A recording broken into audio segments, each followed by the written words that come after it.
Hello, everybody, and welcome back to the Laws That Matter. We are having a jam-packed day of guests and a powerful panel, and we have another great hour for you planned. But before I get into the hour, we have some breaking news out of Los Angeles. I'm going to read it to you so I don't misquote it because I just got the text message. But there was a hearing today about live animal wet markets, and then there was a vote. And I hear it's good news. I'm going to read you the vote. I feel like it's a jury verdict. I'm reading it as it comes. Count one. Okay, here it is. Request the Department of City Planning, Los Angeles Department of Building and Safety, and City Attorney with the assistance of the County Department of Public Health as needed to report in 30 implementing an ordinance prohibiting the sale of living animals for human consumption, including but not limited to 1. A precise definition of wet market and recommendations on the establishments and practices that should be prohibited. 2 and 3 look like they're combined. Existing zoning, conditional use, or health code laws that regulate the on-site slaughter of live animals and any establishment that are currently permitted to do so.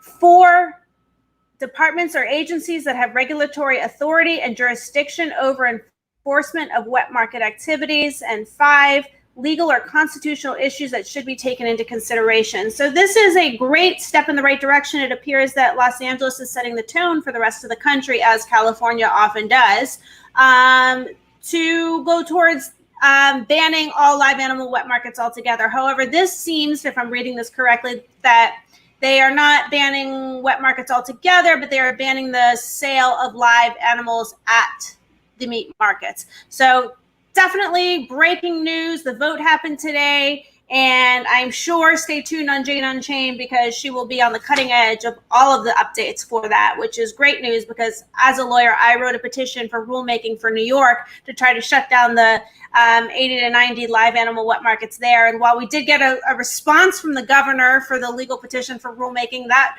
response was basically like, thank you, we acknowledge receipt of your legal petition. We have forwarded off this to another department and nothing's happened. But things are moving forward. And so long as things are moving forward, things are moving in the right direction.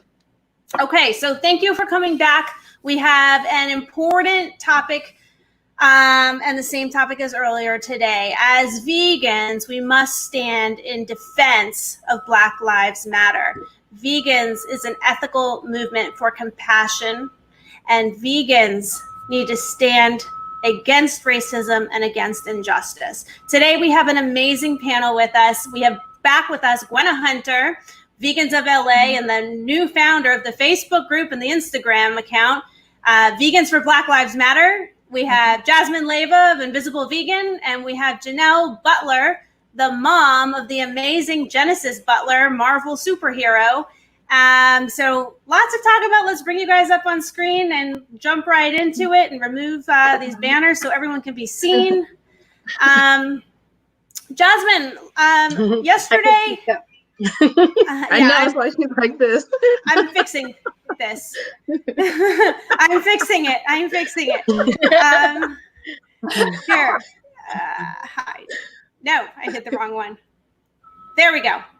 All right. Okay. This is the Laws That Matter, everybody. And here today we're talking about Black Lives Matter. Jasmine, I saw Invisible Vegan last night. I wanted to educate myself on who you are, your background. I've heard about you. You're a vegan, you're a model, you're an actress, you're a filmmaker, you're definitely a leader in the movement. And I want to hear how the animal rights movement can be of help for the Black Lives Matter movement as a vegan from you. What is your voice? My voice, okay, so I saw...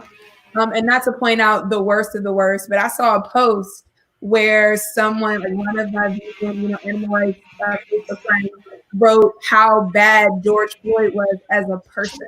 And if I'm asking what people can do as a movement, when you see people write things like that, when you see friends, don't like it, don't ignore it, don't do anything about it. It's a very racist movement. And I would also like to see people in the animal rights community not take it personally when Black people prioritize Black lives over animal lives. Like, I understand speciesism, but people just need to understand, like, hey, someone's going to care more about their son than they care about a farm animal. That's nothing that they need to be shamed about. But if you make it so that they feel safe and their family feels safe, then you open up a space for those people to actually care more about other sentient beings. So it's all a cycle. And I guess that's mine. Yeah, and I actually think I might have heard you say this on Jane Unchained. I was listening to a lot of interviews. I think you brought up that example before, how there was this list of somebody pointing out all the bad that George Floyd did. And you're right. That's no human being, whatever they might have done in the past, deserves what he went through. And that he died at the hands of racism. I mean, that is clear. And that's we cannot take the focus off of that. That's the focus. Anything about, what he may have done as a transgression, he did not deserve to die the way he died. And he did die at the hands of racism. So let's get clear on that. I liked the analogy. I think it was your analogy that you said, if a dog bit a human, that we wouldn't be, was that your analogy, that if a dog bit a human? Yeah, like that. We wouldn't say, let's put the dog down, he deserves to get put down. The animal rights movement and the vegan movement would be defending the dog, saying you must have done something to provoke him. I heard you say that the other day. So that was an interesting analogy that you drew. Gwenna, you've been dealing with a lot of backlash since you started your Vegans for Black Lives Matter Facebook group, which in less than a week has 2,000 members. And I'm one of the members waiting to join. Yeah. What is your message? Yeah, like I've gotten a lot of criticism, and I was finally able to see the light and understand that the people criticizing me are really little angels, just making sure that I don't procrastinate and not be my best and make this group the best that it can be. So I'm not letting anybody in the group right now for a few days until I can create some structure and make it the group that I know it should be. But the point of the group is really, I want our own little movement inside, because like Jasmine said, I know when I first came into this movement, I was really shocked at how little how small the conversations were on human rights issues, and how it was almost shunned to even have conversations about what was going on, with the plight of the world. Like nobody wanted to talk about it. And even to a point, like if you did, it was very popular to attack people that wanted to bring human rights conversations into the animal rights movement. And my thing is like, we're in these human bodies. Why can't we have these conversations? Because there's a very, very popular chant that everybody does in the movement. And one of the statements in the chant is human freedom, animal rights. And people chant it, but they're not doing it. And so it just was, I always felt, uncomfortable. Like I would participate in things and then I would have an experience and I'm like, I don't want to be a part of this. So I had this love-hate relationship with this movement for the past like 3.5 years. So I'm very pleased to see so many people standing up for Black Lives Matter and standing up against racism, that are vegans, that are in the animal rights movement. I'm very happy to see that. But this is just the beginning. This isn't just like, a hashtag and a post.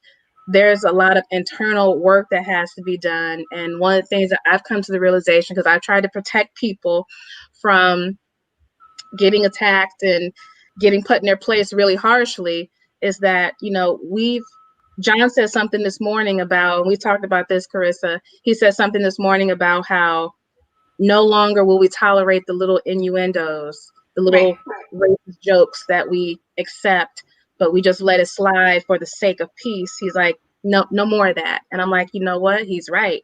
No more of that. So it's going to be a little bit more strict from that woman and going forward, and just a lot of education. And even myself, I'm learning to make myself more present in 2020, because I have I'm more heart-centered with my unity. And so I look at things differently and a little bit less harsh, because I can usually see and feel into a person's heart. But at the same time, sometimes a person just needs to be put in their damn place, period. And so I'm looking to allow space for that. And yeah. Well, you're definitely going to be, you already are a leader in the vegan movement and in the Vegans for Black Lives Matter movement. You're now the founder of it. So you're definitely going to have a big purpose and a big platform. And we know that's for sure. So you're going to have to face some challenges and tribulations and backlash along the way, as anyone would when they are in a position of speaking, and whether you mean to say something innocently or not, you never know how the other side's going to receive what you say. So you're going to have to, you're going to have to be a leader for your movement. All important things. Genelle, I think you're on mute, but witnesses for her Marvel Superhero Awards. So you're obviously the mom of quite an incredibly highly evolved child that you brought into this world, a very enlightened being who can stand up and speak for the animals and speak an inner truth that few people are able to tap into and ever speak from in their life. So for you, congratulations on having a child like that. And you must be an incredible mom and human being. What is your message? You're welcome. Thank you so much. What is your message in this time of crisis and humanity and racial injustice? Well, so myself, I'm half Native American, I'm Apache, and I'm Mexican. So I'm not Black. I do have 4 Black children, and because I come from 2 cultures that have also been attacked by the government and by people and have not been seen as humans, I feel like I can really, really relate with what Black people are going through. And just even having 4 young Black children, we've been having to have difficult conversations. Like you said, Genesis is evolved, so she understands, what's going on, and it's just, I just have to have her know that her brother and her 2 younger brothers and her dad are going to be okay, but they are going to face struggles just like she is because of the color of her skin. Both Genesis, before she decided to homeschool, and my 10-year-old son, who just graduated from 5th grade today, they go to a school. Racism all the time. Genesis actually leaves public school because of the just kind of like the white privilege. She started realizing it happened at a very early age. When she was in 4th grade, the first week of school, she stabbed a Black child in the heart with a pencil. Oh, and she was mortified. She did not want to go back. Whenever she sees like school shootings or anything, she gets PTSD. Like the whole family, we get PTSD because we know what she went through. And I talked to the principal, everyone, and their excuse was his mother was having a baby and he's an only child. So we have to kind of ignore the fact that, he did that basically because he was going something. But let my child stab someone in the heart and see how, how lenient they are. And they told me it was an isolated event. The next week, he was the teacher, and it took 3 teachers to physically remove him from the classroom. Both incidences, they let him right back in the classroom like nothing happened. And so I think that's when she started realizing, like, wow, like, why is he away with it? A week after that happened, a Black boy kicked a ball over the fence on accident and hit a car, and they suspended him for 2 weeks. So she started to see, and then what was going on. The same with son this year, he had a knife out on him, a child, him and his 3 Black friends. There's very few Black kids at the school, and I raised hell again, and sure enough, they were saying, oh, he's going through stuff, like it's okay, it was only a pocket knife. So my kids experience this stuff firsthand. They understand, what's going on. So it sucks that it makes it easier that stuff happened, but I'm able to bring this stuff up and say, hey, look, remember when this happened, this is an issue for a lot of people. It's not just you. So I think it's just making them actually Genesis a stronger advocate for human rights. As you guys know, she's already a climate activist, and she does focus, when you're a climate activist and animal rights activist, you focus on human rights as well. So I think making her even a stronger advocate for humans. of experiences, and she's going to use her platform for good. Mm-hmm. Yeah, and I was talking about this earlier today with Gwenna. It was kind of a revelation. I think, you know, there's the animal rights movement, which is for animals, and there's a lot of backlash within that movement because it's like, what about humans? And sometimes we put the animals on the superior platform. But I think it's important to say there's another movement here. There's the vegan movement, and that is a movement that's an ethical movement. It's not necessarily an animal movement. There's the animal rights movement, and then there's being vegan because you feel a moral and ethical calling to a compassionate lifestyle, and you want to stand up against injustice and not partake in injustice. And it's not enough to just not partake in injustice. You have to be anti-injustice. Mm-hmm. So, Jasmine, where should the dialogue go from here? I think the dialogue should go. I've been hyping Ben and Jerry's statement released in lieu of Black Lives Matter. And one thing I loved about it, it was very clear, and it was a call to action. And when I did a panel with Gwenna earlier this week, something that she mentioned and she's promoting on her platform, she talked about healing. And I was in total agreement with her that, you know, that's also something that we need to start moving. How are we going to, even as Black people who've internalized this racism, how do we make sure now we're not saying, you know what, I hate those white people because of what we've been through, because I'm seeing a lot of that in our community too. So there needs just to be group healing and a call to action. Are you seeing that in the community of the Vegans for Black Lives Matter? Or are you just seeing this in general across the board? It's a systemic problem. Okay, right.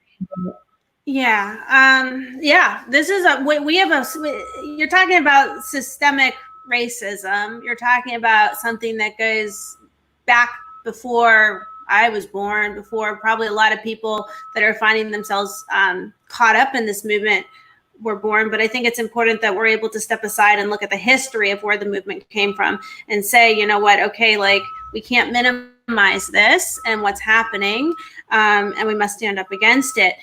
And we need to find a way to heal. Yeah. Because that's the only way that we're going to really achieve equality and justice. So Gwenna, I want to say something. Can I? Yeah, I was going to ask you, how do we go about the healing? But well, what I want to say too, and I'm seeing this in the group as I'm like observing. One of the things that has almost like physically made me physically ill. Like I'm very empathic, so I have a tendency to feel emotions, and sometimes they stay in me and I forget that they're not mine and it's someone else's, and to shake it out. But one of the things that I've been absorbing is a lot of white guilt, and it's very, very heavy.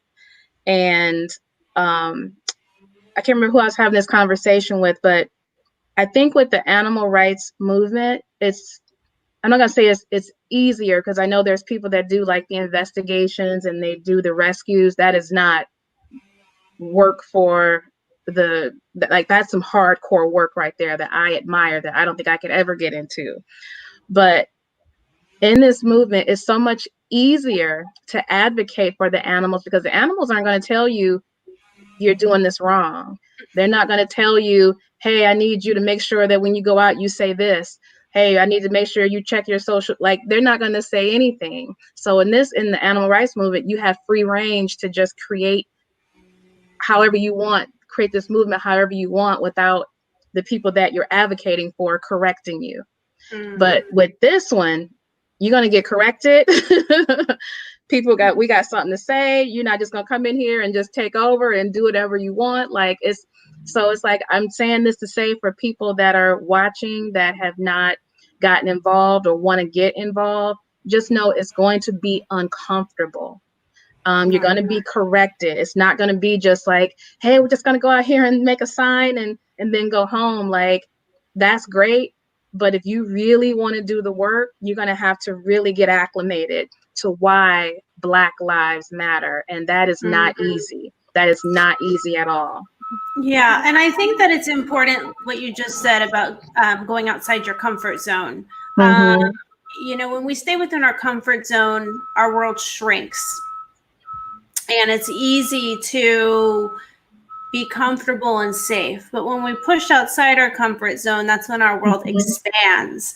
And when our world expands, we have room to create and to co-create and to find appreciation and diversity and to affect change in the world, which is so much bigger and more expansive than us, that we must push through our borders, whether it's our country borders or our skin borders or whatever borders that are between us. We must push through them and get through them to get to the root of the problem, so the problem stops. I think that's part of the healing, is getting to the root of the problem.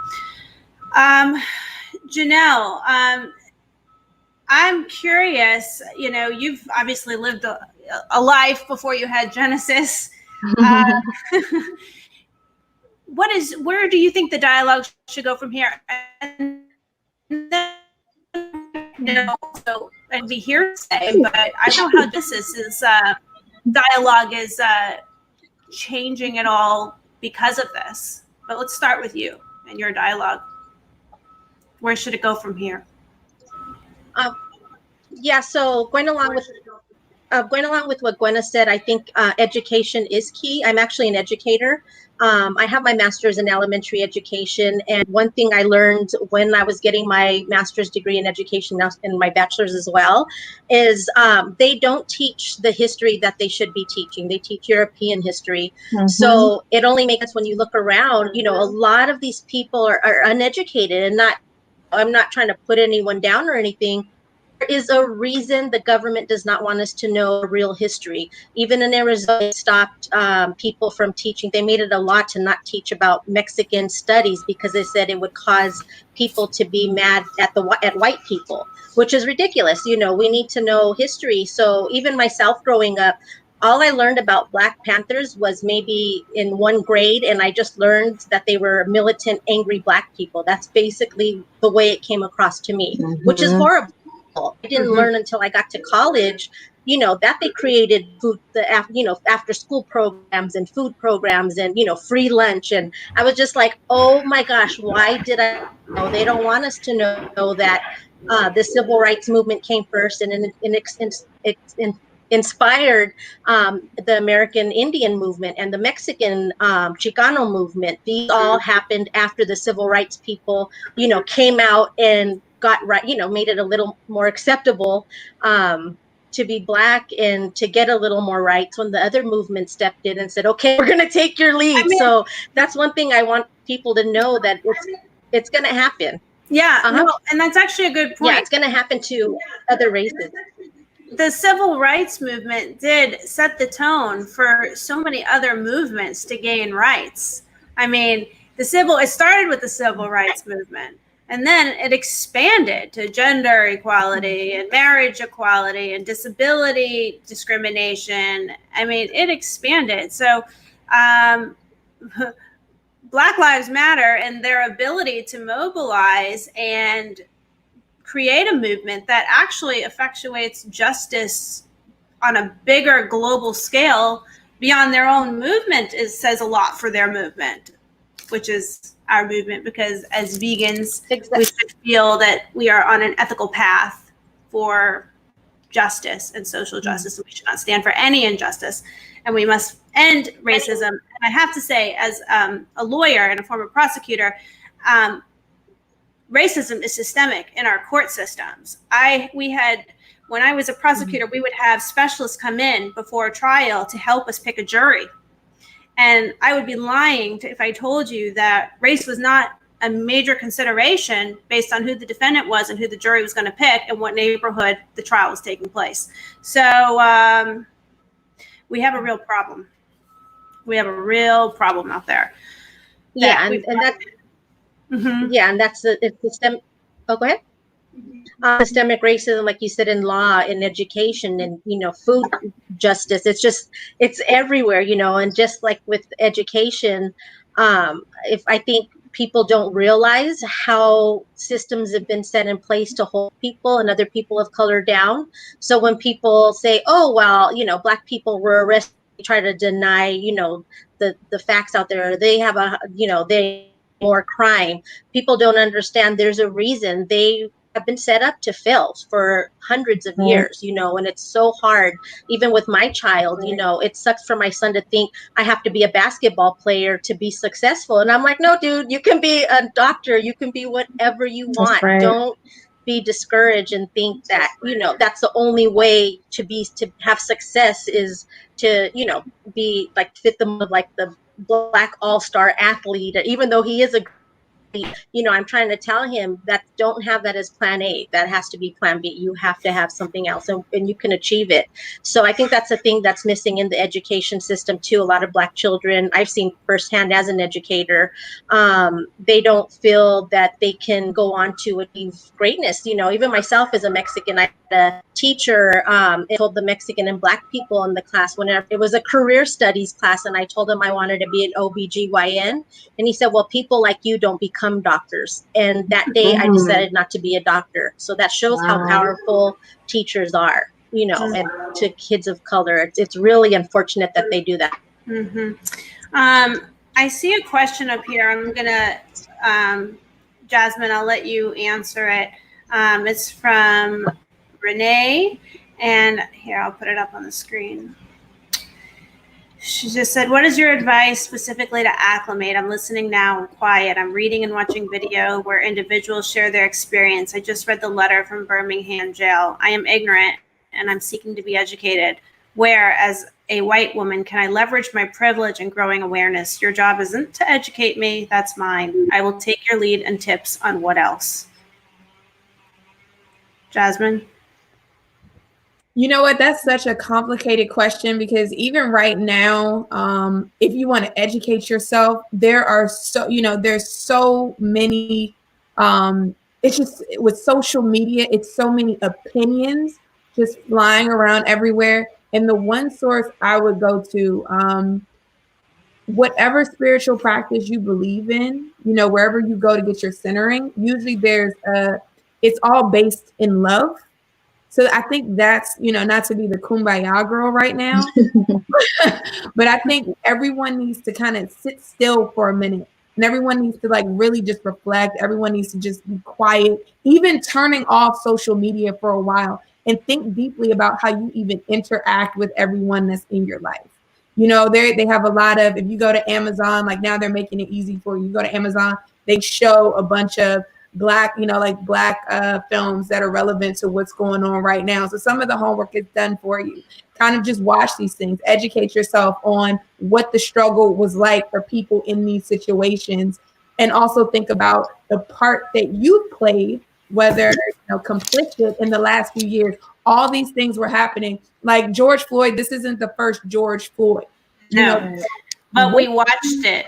Yeah, the world watched it, and so that's why this is bigger than what normally would just be reported and we hear about, and it becomes another statistic. Right. The world also watched Rodney King get damn near beat to death, and the officers go free, and you know, we ended right back up, going back to work the next day and going back to our lives. But yeah, I had to throw that in there. Okay, we have John Lewis here.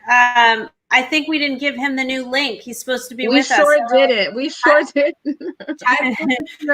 Don't go anywhere, John. Badass vegan. Can we send him the link so he can join in, or? I don't have his email. Does anyone have it? Here, I will put it in the chat, but only John, otherwise everyone can join. Here, John, I'm copying it. Here you go. Okay, you can join in on us. That's the link to show up on screen. I'm sure that we want John involved in this conversation. He's an amazing athlete. What is a triathlon? Let's see. How do I bring the comment down? Oh no! Why did he say no? Okay. Well, we'll keep talking. And how do I bring down? Okay, here we go.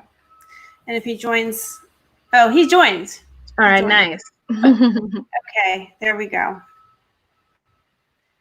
Hey, John. John. Nice to see you. Hey, what's up? Sorry about the confusion there. So, no, it's our fault. You know, we were all mixed up on which time zone we were in. First, it was Eastern time. Then it was Pacific time. I'm Eastern, and everyone got mixed up. And then we did a broadcast earlier because some people got the time zone right. John, Salley, and Gwenna. We spoke earlier, and then we had to recreate the broadcast, which I didn't know we had to do. So that means the link changed. So anyway, I'm glad that you were able to join us here. So yes, perfect. Yes. Hey, I'll go to you. Let's go straight to you. Here, so much love to everybody. Hey. Let's go straight to you because you haven't had a chance to talk yet. So we're standing here as a community, as a vegan community on Jane Unchained, where Jane Unchained and BeVeg, Mike,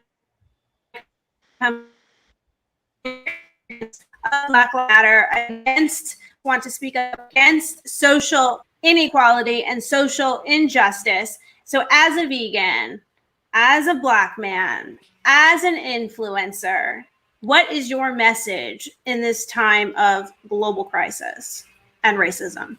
I think the and I'm sure somebody hit on this because I was trying to tune in and check in at the back end here, but I'm sure somebody's already reached this point. But it's to understand that, like, this is not the beginning. This has been around for some time, and I think it's time for people to stop trying to ignore it, because the only way to solve a problem is to actually admit that there's a problem. And I think that's the biggest thing to understand here is, like, once we admit that there's a problem and stop thinking that because we're pointing out a problem that we're pointing the finger at who's at fault. Yeah, we know who's at fault, but right now we just want to solve the problem more than who's at fault. Everybody knows who's at fault. Right now we just want to solve the problem. So how do we solve the problem? We went, I know that Gwenna and Jasmine said we need to come to a point of healing. Mm-hmm. How do we heal? Well, healing comes from the person that's being hurt, but it also comes from the people that are doing the hurting. Mm-hmm. So even if, let's say, put it this way, and as people of color, everybody will understand this point. When you have a family member that's, I don't know what our language barrier is in this episode, but when you have a family member that's messing up, the family takes care of that family member messing up. It doesn't have to be pain. It doesn't have to be actual physical abuse or anything like that. But there's going to be a point where we pull that person to the side and we're like, hey, we heard about what you've been doing out there. It's not right. Not only is it not right, you're making the rest of the family look bad, this and that. There's going to be some things. What's happening right now is, and what I'm seeing is too, there is an awakening happening outside of people of color, where they're saying, look, this is not right. And we're not saying, that's the thing we have to realize, is that just because somebody of your kind, of your race, of your generation is doing something bad, it doesn't mean you have to apologize for that. It's not about who's at fault. It's who's responsible. We're all responsible for finding the solution. And I think that's what we have to realize. We're all responsible. Mm-hmm. Last night I watched The Invisible Vegan, and which is Jasmine's film.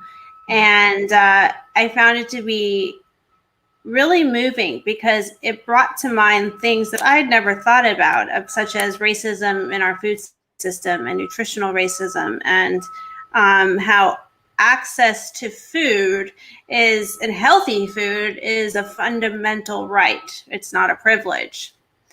And same with healthcare. Access to healthcare is a fundamental right, and yet we seem to have a racial and economic divide in our food system today, which I did not think about until I saw that movie. I thought about slaughterhouse workers, since Tyson said the food system is breaking and all these workers are being forced to go to work against their will because they're deemed essential. But I had not really thought about what the film brought up. So, Jasmine, I'm going to give you the opportunity to sum up nutritional racism and what does that mean? Oh my gosh, it means that our system values certain bodies over others. You know, the type of food you eat, like that dictates not only sometimes the length of your lifespan, but the quality of your lifespan. So if you have a group of people and you're only giving them access to foods that lead to diabetes and clogged arteries, you are letting that community, you're taking a stance that these people do not matter. These Black lives do not matter. Black health does not matter. And if you go in these neighborhoods, you'll see dialysis centers on, every 4 blocks. So the politicians in that, that represent that community, they have to be aware of the fact that there's the highest concentration of fast foods and poor foods in the sickest communities. Like, that's a setup. Mm-hmm. And Gwenna, I'm going to let you piggyback on that and the nutritional divide, and what is the solution to get healthy options to the Black community within budget? So one of the things that I started off doing for the organization that I work with was going into different communities of color, and I would bring food, bring full-blown meals, and often would invite Black chefs to come and prepare these meals and tell how it was made. And one of my fondest memories was we did a program at Al-Marie's Library in Watts, and I had a chef come out, and it was during the holidays, and he made like collard greens, mac and cheese, all these different meals with mostly like whole it was a whole foods plant-based type of meal. And I was so nervous because I'm like, oh God, he got to nail this one, because if not, like, it's going to be an issue. And he nailed it. And they were like, these collard greens, I usually put some ham hocks in my collard. This tastes like ham hocks, but it was liquid smoke. And I was like, oh, I got to get up on that liquid smoke, So one thing is often, like, one of the myths is that it's very expensive to be vegan. And that could be further from the truth. Now, yeah, if you want to get into all the processed glutinous foods and all the fun stuff, yeah, that stuff can be very expensive, even for someone that, has an, expendable income. But a whole food plant-based diet, that even I'm finding out, is so cheap, you can thrive. I'm realizing I'm able to thrive like, $30-$40 a week. I'm like, my fridge is full. So it's just education and just spreading the message and using our platform to share this type of information. Being someone that is not judgmental of people, that way people are attracted to your platform and feel comfortable following someone that has the word vegan in their name, but they go to their platform and it's, you can't tell that the person is quote unquote vegan because they're not like beating you up with it. But, just being someone that's accessible and just sharing the information. And I'm seeing it happen. So many Black people are becoming vegan. It's a beautiful, beautiful thing to watch and see. Mm-hmm. And Genelle, I want to go to you next on this, because you're someone that, was your whole family turned vegan because of your daughter's awakening and Genesis. And Genesis woke up your whole family. So you had to figure out how to be healthy and vegan for your family. So tell us a little bit about that. You there? I think she's on mute. Oh.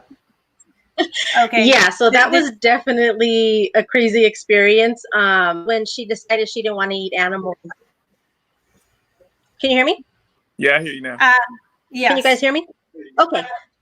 Okay. When she decided she didn't want to eat animals, and we realized it's because she's an empath and she was feeling the pain of the animals that she was eating. I talked to my husband and said, we can't even just make her, meals without meat. We have to get rid of it altogether. And he was like, well, my husband's Black and I'm Mexican. And I was like, dude, I don't know if I can live without carne asada. Like, that was my first reaction. And he was like, I don't think I can live without chicken. Like, how is this going to happen?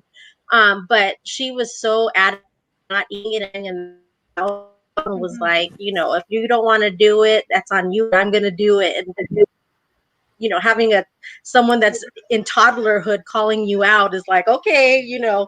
So when we decided to support her, you know, because at first I told her there's nothing we can eat, you know, there's not going to be anything we can eat. She said, well, how do you know? You know, and I was like, dang girl, I don't know, you know. So she said, well, let's go to the grocery store and see what they have. So I said, okay. So we went and we were like, oh my gosh, look at all these good. Not that Oreos is not that good for, well, you know, I was still kind of junk. I was like, oh my God, maybe Oreos are vegan. You know, we're finding all this stuff. So slowly but surely, you know, we just found alternatives, and being Mexican, you know, and my husband Black, we figured out how to make our meals using jackfruit and using beans and using, you know, just different potatoes, like potato tacos, and just, you know, I feel like we eat a lot more variety now, and there's 6 of us in the family. So it does get expensive to family of 6, but we've noticed as we are vegan, it's cheaper than buying meat. And now, especially meat's been, you know, the price is skyrocketing. Like I can, you know, so when people say, oh, it's expensive, it's like, oh, it's expensive to, you know, to incorporate all these animal products. We've been able to work, and Genesis is speaking up about, you know, well, she's been speaking up about veganism, but lately, because she's an environmental activist and people are starting to finally realize who she is outside of the vegan world, has so many interviews lined up the next 2 weeks with environmental organizations that want her to talk about food justice and food insecurity and low-income neighborhoods, and, you know, slaughterhouses being placed where people of color live. So just shows how veganism, but so expansive, like all the topics. So now they're like, oh girl, like she can about this stuff, and, you know, because she lives it firsthand. So it does tell people, well, look around, see what you have, and you look up recipes, and, you know, you'll be surprised. Just buy vegan meat and cheese every day and you'll be okay. Yeah, I think that she's a quintessential vegan. She started off, you know, for the animals, and now she's evolved into the environment, and she's now getting a dose of the human rights aspect that she's going to start speaking on. So she is a true quintessential vegan, Genesis, who's going to be changing the world. I think we all know that as the youngest TED Talk ever to be given. I think we all here can agree that eating vegan is not a sacrifice of a lifestyle or taste, because we know better. We've been exposed to the vegan diet, and we know that there's plenty of flavorful, delicious options out there. And if you don't know, I'll plug New Day, New Chef on Amazon Prime, the cooking show, because there are some delicious recipes on there from some great celebrity chefs with Jane Velez Mitchell. But so we know it's not a sacrifice in terms of flavor, but I want to ask, and I'll ask you, John, is being a vegan a sacrifice to being a Black man, or a sacrifice to the Black culture? Does it make you less Black? No, I think what makes you less Black is not caring about your health and not caring about being around for your children and being around for your family. We've been taught and conditioned, I hate to use the word brainwash, but we've been conditioned to think that the food that was given to our people while they were captured as slaves is the food that we still have to eat today. Yes, that's what we were given, and yes, that's what we have to acknowledge was given to us, and that's all we had at the moment. But we're not in that moment anymore. You know, what we have to do is realize that food, even if you trace back to our roots in Africa or indigenous people here, you're not going to see a lot of meat-based products. There may have been some meat in there, but it wasn't a meat-based diet that these people ate, no matter what it is. So as far as the culture, if people want to talk about culture, let's get to the root of the culture. Remember, our culture didn't start 400 years ago like we've been conditioned to think. Our culture started thousands and thousands of years ago. You know, we have to remember that. We are people that learned how to heal ourselves from the land, and we got away from that, and now we're healing ourselves with a bottle. Okay, all good points. Paige has a question of you. So, and I think it's a good question. I think it's a good question for everyone here actually to think about and sit with. how do you see the vegan movement shifting with the awakening of Black Lives Matter awareness? And I think it's great that Paige is using the language vegan movement shifting, because I really do think, and I had my own awakening, that there's a big difference between the animal rights movement and the vegan movement. One is for the cause of animals, and then there's the vegan movement, which is a movement against social injustice and ethics. Like this, what's happening in the world is an awakening of our movement. It is a chance for the vegan movement to define itself. So, and to define itself in a way that's not, I grew up vegan, born and raised. I was made fun of. Veganism wasn't cool. It was like the strict diet, and you know, I couldn't have fun. It was the unfun way to live. But I think we're in a new time, and we have the opportunity to redefine ourselves. But John, the question's for you, so I'll let you take the stage. From what I see, I just came in answering questions. For the most part, what I see is that this is a moment in time where we'll never forget who stood on what side of I hate to say of a division, but there was a division caused by somebody else.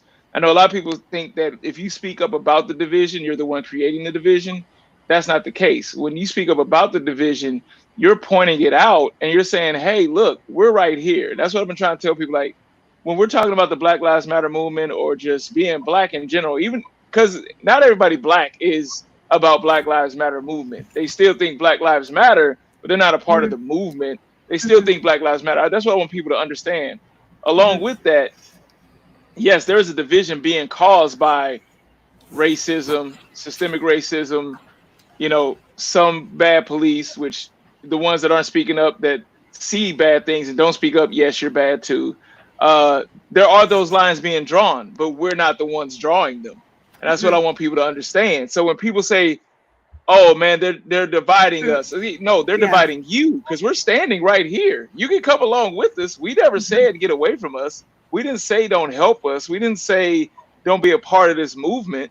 Because think about this. I mean, throughout the history of this country, Black people have always been involved in the development of this country. Whether they build the railroads, most people don't even understand this, that they drive their car every day, that a Black man was the one that invented the street lights. You know what I'm saying? The traffic lights. Yes. So Black people have been involved, and that's just one invention. I'm not knocking in all the other inventions, but we'll be here for another 2 hours talking about all the Black inventions. But people don't realize how involved we have been in the success of this country. And if people really, really, really think that Black people are out to get them and we're angry, yeah, we're mad, we're pissed. But like I've been saying it for a long time, but I forget the lady who just had a speech that kind of went viral. And she said, a lot of people should be happy that Black people are just looking for equality and not revenge. And I think that's what a lot of people are scared of. I've been saying that for the longest. Racists aren't scared of equality.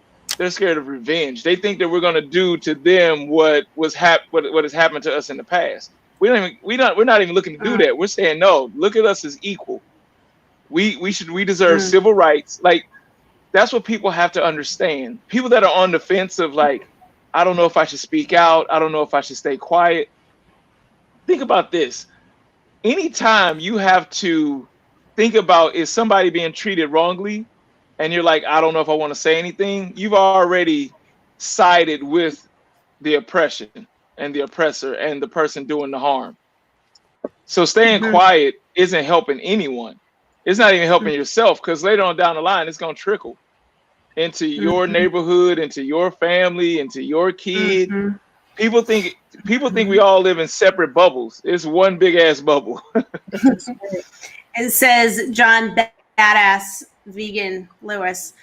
Also true. It's all connected. And I think that if we don't speak out and we just think it's enough to not participate, then we are gravely wrong, because it is all connected, and we live in a world that's a law-based universe. There are karmic consequences. There's a universal cosmic law and order. When there's chaos, everything's reorganizing, which is hopefully what's happening right now, a reorganization into a positive shift.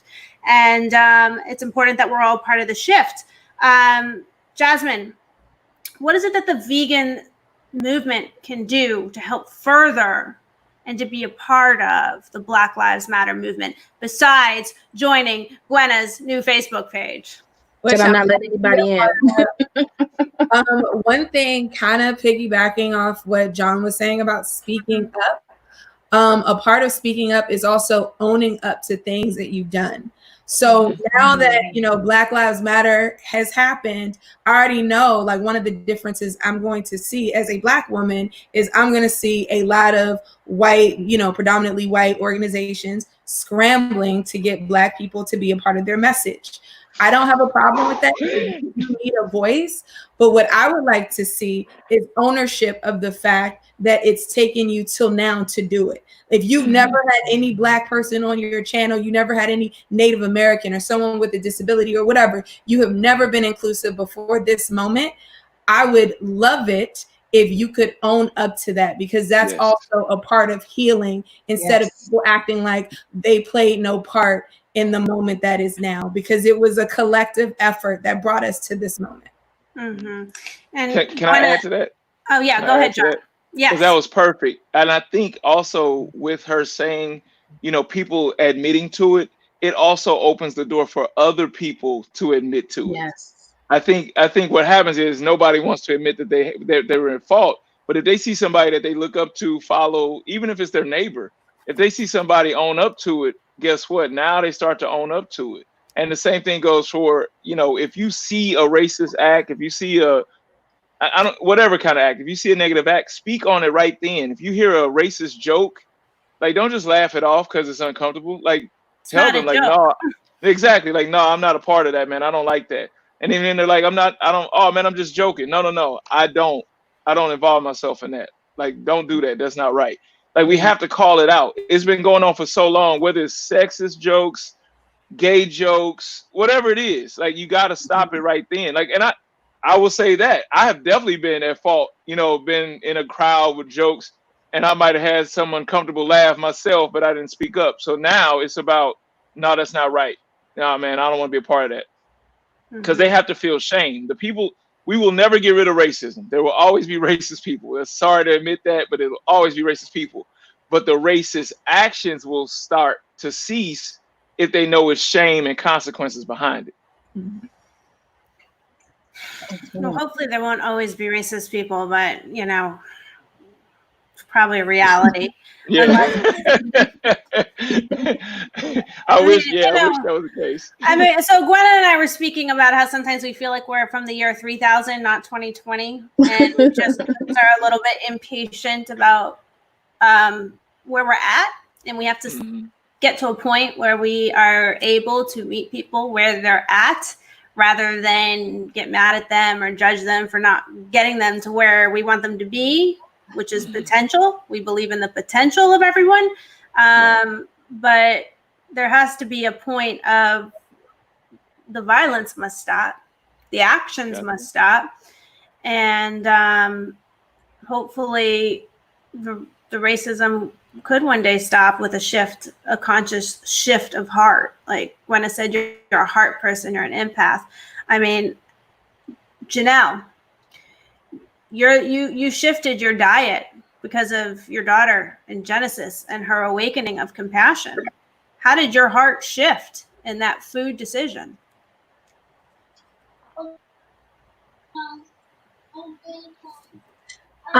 So crazy because even though I don't know if some people are familiar with Cesar Chavez, he's my great uncle. He's one of the greatest human rights activists in the U.S.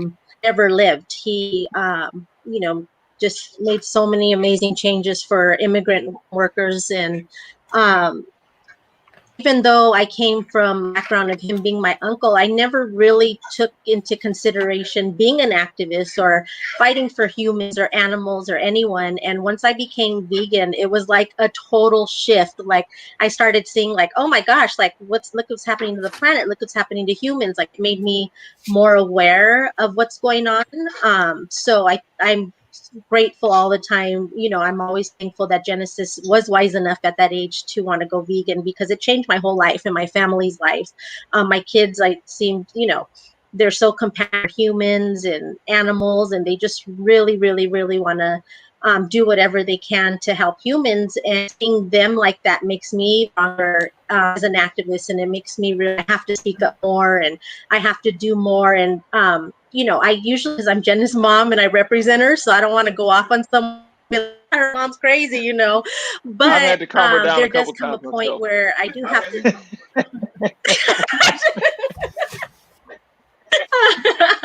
yeah, and so, but there does come a point where, you know, people have to understand, yeah, that is my daughter, but I also have my own mind. So, you know, I am going to speak up, you know, more. And going along the lines of what you all said about the vegan movement, what's needed, speaking as a parent and an educator, I cannot stress more. All parents, no matter what race you are, you have to be educated on the history of Black people, Native American people. Learn the real history. There's a good book, Howard Zinn's, I think it's called like The Real History of the United States. And even that was my early introduction in college. It took till college for me to realize how much oppression, even with my own Native American people, I didn't realize. I was like, wow, why didn't I learn this stuff?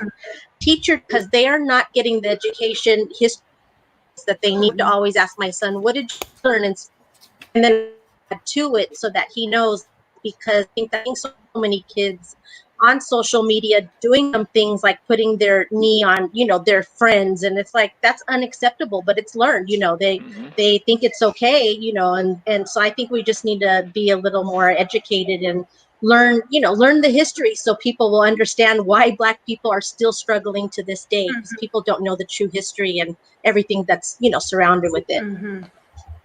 All good points. Gwenna, someone texted me a question, so I'm gonna ask it, but I'm gonna have you answer it. They said, how do we get rid of human anger and pain when we are committed to a food system that is about violence, pain, suffering, and superiority? I'm sorry, say that question one more time. I think I might have that one over, but go ahead. How do we get rid of human anger and pain when we are committed to a food system that is about violence, pain, suffering, and superiority?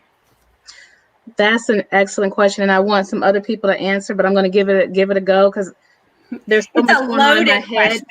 Yeah, in my head, there's so much going on right now that I'm getting like these downloads, and I'm like, okay, anyway. Oh, download.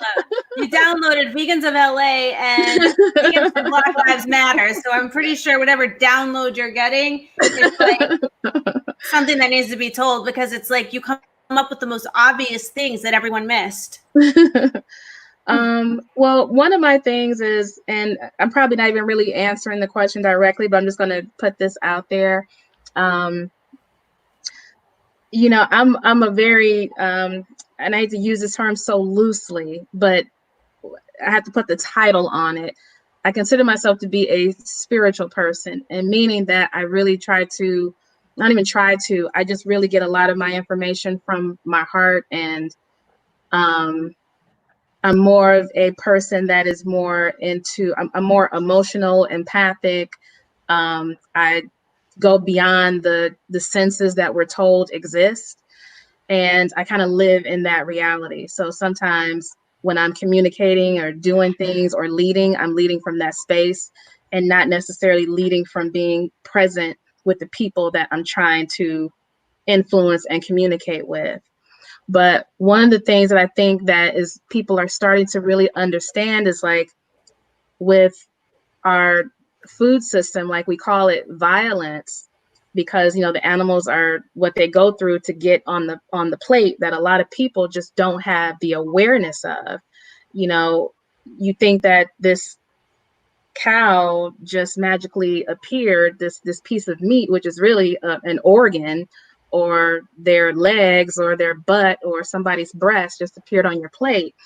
And there's a spiritual consequence to that too, because there's a trauma, just like with us, with Black people, we hold a lot of trauma in our body that came with us when we entered onto this planet, just because we're Black. And I definitely believe in like epigenetics, and that's a whole different type of conversation. But when you're consuming bodies that have been tortured and been abused, you are taking that material, that matter, and not necessarily like something that's materializing. You're taking that violence into your own body. Mm-hmm. And so I think these are type of conversations that I would love to see the vegan Black community have more, is to talk about the spiritual. Yeah, everyone. But I definitely want to see it, especially right now, because I think as we're doing this, we're rising up. We also have to rise up in our diet, rise up in our health. Like for me, I'm like, okay, gluten and me don't get along. I finally get it. We're done with that now. That's for me in particular. So I'm like, I have to step up my whole food game.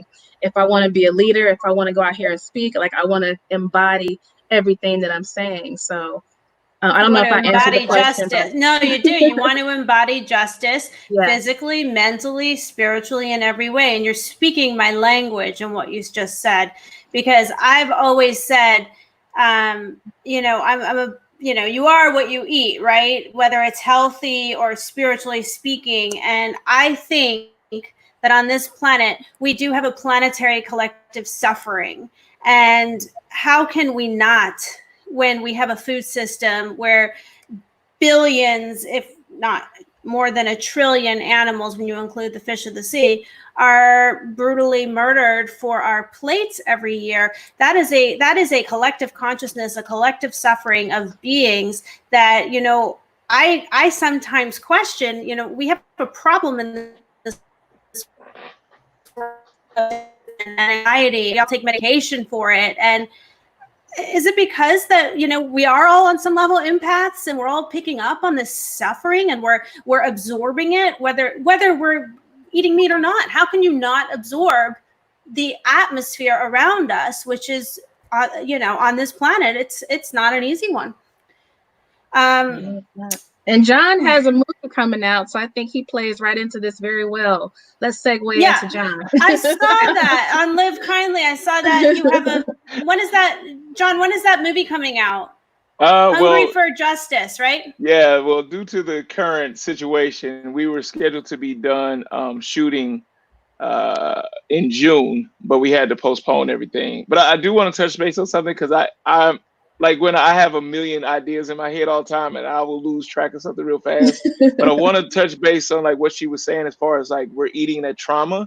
Like, we have to also understand that people, sometimes we forget, or we like to play ignorant to certain things.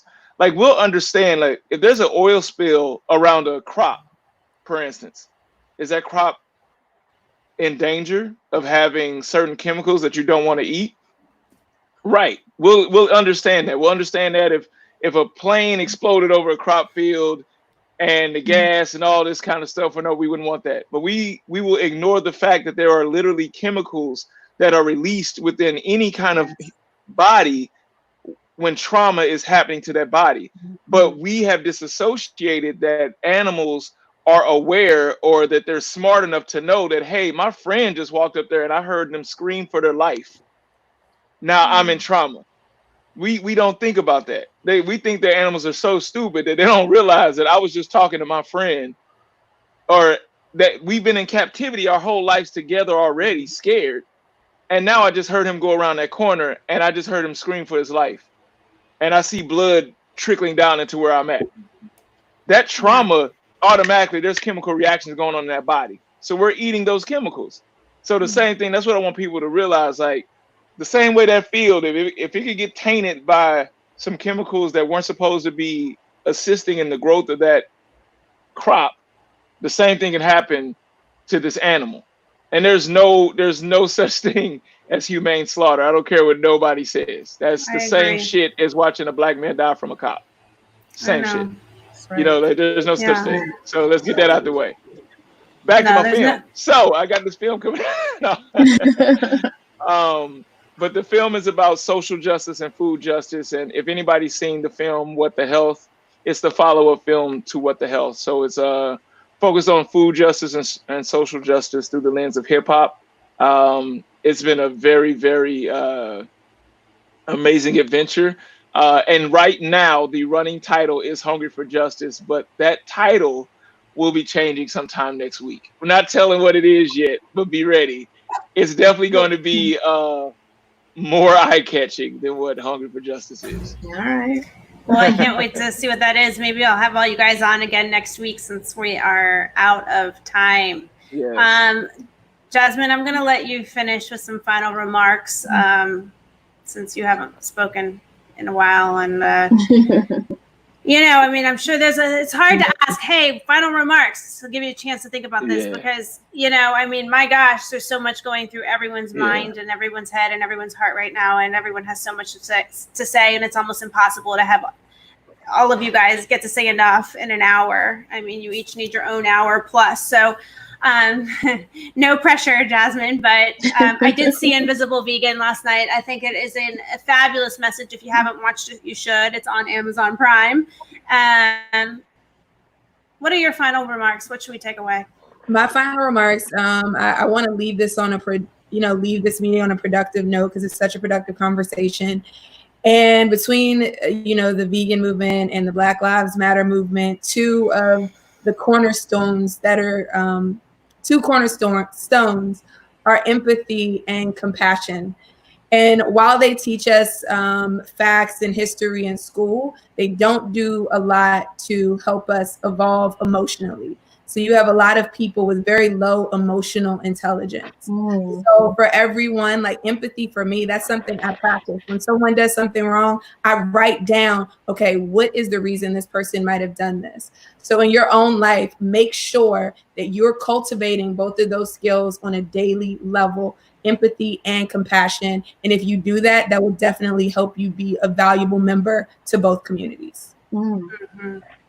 Yeah, and I think what Gwenna's doing with this new Facebook group, Vegans for Black Lives Matter, it's a convergence of the movements because it really is mutually aligned and doesn't need to be seen as mutually exclusive.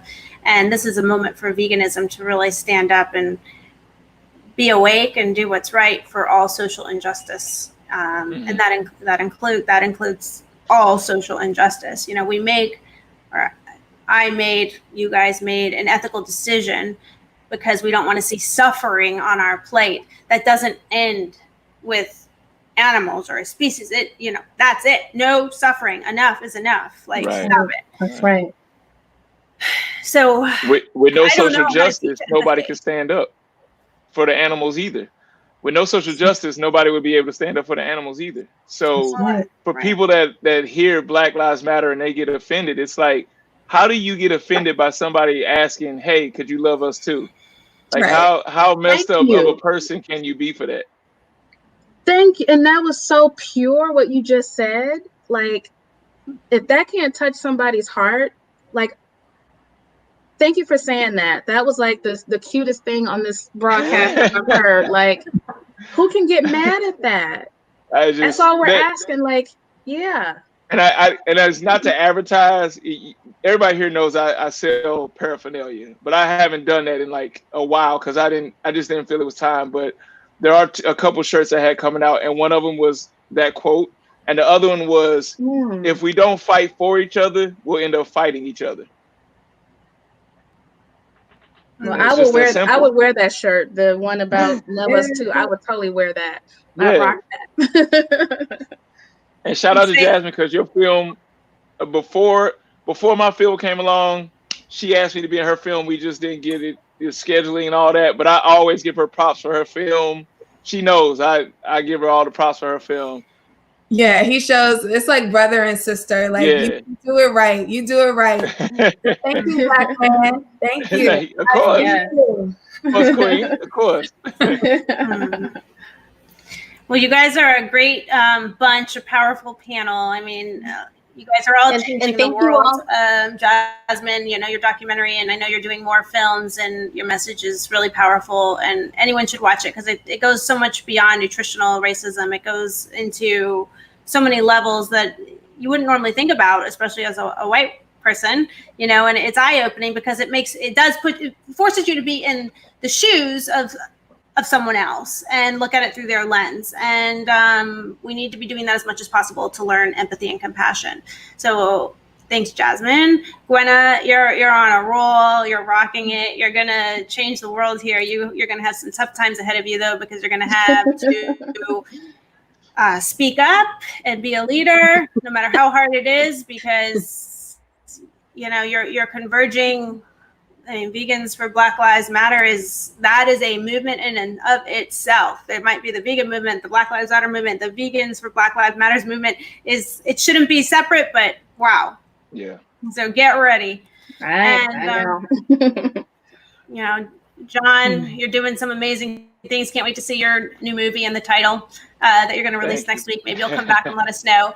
And I know you're an amazing athlete too. And then Genelle, you have the Gandhi of a child that's been born. You were obviously an amazing woman as well. So